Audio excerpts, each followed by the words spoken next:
ပွဲမှာ customer ဦးရေဘယ်လောက်ဝင်လဲဆိုတော့မှတ်လို့ရပြီးတော့ကြားမအောင်ခွဲမှတ်လို့ရ ရပါတယ်ခင်ဗျာကျွန်တော်အသေးစိတ်လေး person count feature လေးကိုရှင်းပြပေးပါမယ်ခင်ဗျာ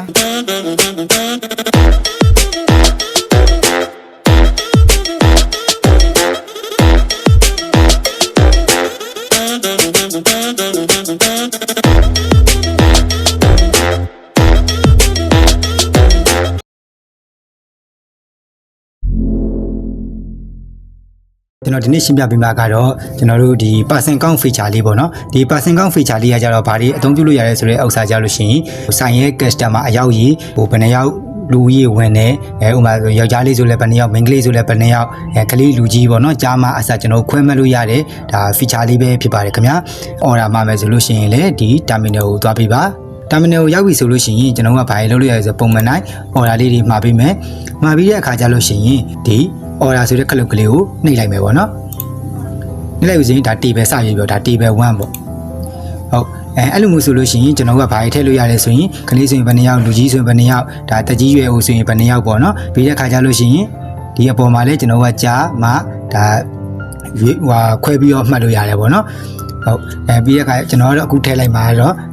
ကြာလေးကလေးတစ်ယောက်ယောက်ျားတစ်ယောက်မိန်းမတစ်ယောက်ဒါစုစုပေါင်းလူ3ယောက်ပေါ့နော်ဒီတစ်ဝိုင်းမှာ3ယောက်ဆိုတဲ့ပုံစံမျိုးလေးကျွန်တော်ထည့်လိုက်တယ်ပေါ့ဟုတ်ပြီးရင် save လုပ်ပေးလိုက်ပါဟုတ်အဲ့ဒီ person count တွေကိုလည်းကျွန်တော်ကခုနကတော့ကျွန်တော်ဒီ order နဲ့ table နဲ့ပေါ့နော်ဒါ person count ကိုဘယ်လိုအသုံးပြုလို့ရတယ်ဆိုတာလေးကိုကျွန်တော်ရှင်းပြလိုက်ပြီအဲ့ဒီအတွက်ကျွန်တော်က current order မှာလည်းဒီဘယ်ဝိုင်းမှာ person count ဘယ်နှယောက်ဆိုတဲ့ဥစ္စာလည်းကျွန်တော်ကြည့်လို့ရပါတယ်အဲ့တော့ current order တွေကိုဝင်လိုက်ပါဟုတ်ကဲ့အဲ့ဒါ table 1မှာဆိုလို့ရှိရင်လည်းဒီဘယ်နှယောက်ရှိရပေါ့နော်လူဘယ်နှယောက်ရှိရဆိုတာကိုလည်းကျွန်တော်တို့ဒီမှာ current order မှာလည်းဒါကြည့်လို့ရပါတယ်ခင်ဗျာဟုတ်ပြီးတော့ current order မှာလည်းပြပေးတယ်လို့မျိုးကျွန်တော်တို့ဗမာလည်းပြပေးလဲဆိုလို့ရှိရင် table ပေါ့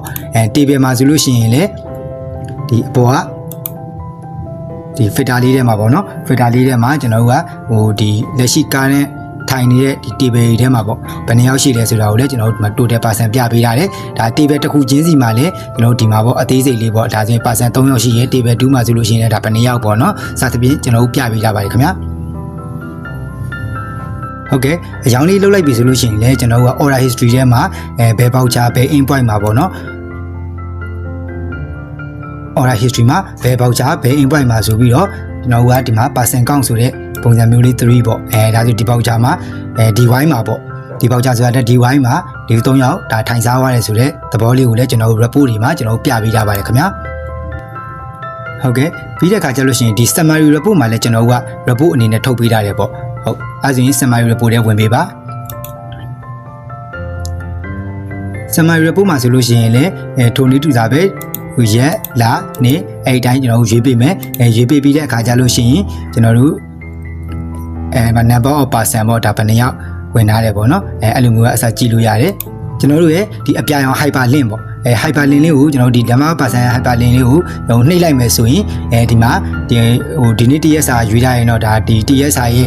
ကလေးဘယ်နှယောက်လူကြီးဘယ်နှယောက်ပေါ့နော်ဒီလိုမျိုး person ကောင်လေးတွေကိုကျွန်တော်တို့ total ပြပေးပါလိမ့်မယ်အကယ်၍လူကြီးမင်းတို့ကနေပြီးတော့တစ်လချင်းတစ်ပတ်ချင်းတစ်နှစ်ချင်းပေါ့နော်စသဖြင့် filter လေးတွေရွေးထားရဆိုလို့ရှိရင်လည်းအဲ့ရွေးထားတဲ့ filter အတိုင်းမှာပဲကျွန်တော်တို့ကဘယ်နှယောက်ဝင်သွားတယ်ဆိုတဲ့ဥစ္စာလေးကိုလည်းကျွန်တော်တို့ပြထားပေးပါတယ်ခင်ဗျာဒီဟာကတော့ကျွန်တော်တို့ရဲ့ဒီ PC version ပေါ့နော်ဒီ Windows version မှာအသုံးပြုလို့ရတဲ့ပုံစံမျိုးလေးပေါ့ဟုတ်ပြီအဲ့တော့ကျွန်တော်ကဒီ tablet မှာပေါ့နော်ကျွန်တော်တို့ဒီ Waiter tablet ဒီမှာလည်းဘယ်လိုအသုံးပြုလို့ရရဲဆိုတာလေးကိုလည်းကျွန်တော်အသေးစိတ်လေးရှင်းပြပေးပါဦးမယ်ခင်ဗျာကျွန်တော်ဒီ tablet version မှာပေါ့နော် person count တွေဘယ်လိုထည့်လို့ရရဲဆိုတာလည်းကျွန်တော်ရှင်းပြပေးပါမယ်ခင်ဗျာအဲဆိုလို့ရှိရင်ဒါ Waiter ကနေပြီးတော့ order မှာလိုက်မယ်ပေါ့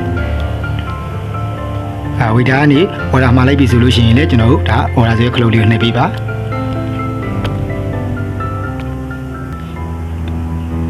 ဒီကကြရင်ဒါ table ရွေးပေးပါ table ရွေးပေးပြီဆိုလို့ရှိရင်ဒါ person count ထည့်လို့ရပြီပေါ့နော်ဒါဆိုရင်ကျွန်တော်တို့ထည့်ပြလိုက်မယ်ပေါ့နော်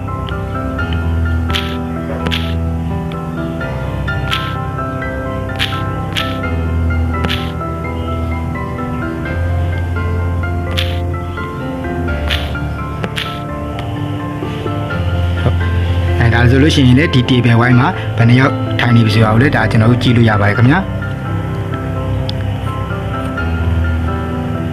ဒီမှာ ဆိုလို့ရှိရင်လေဒီနာမှာ table မှာ table 11% ကောက်ဘယ်နှယောက်ရှိတယ်ဆိုတော့လေကျွန်တော်တို့ဒီမှာပြထားပေးပါတယ်ခင်ဗျာ အခုမောင်လေးရှင်းပြလဲတော်တော်ပြည့်စုံသွားပြီဆိုတော့အမဒီ feature လေးသုံးလိုက်မယ်နော်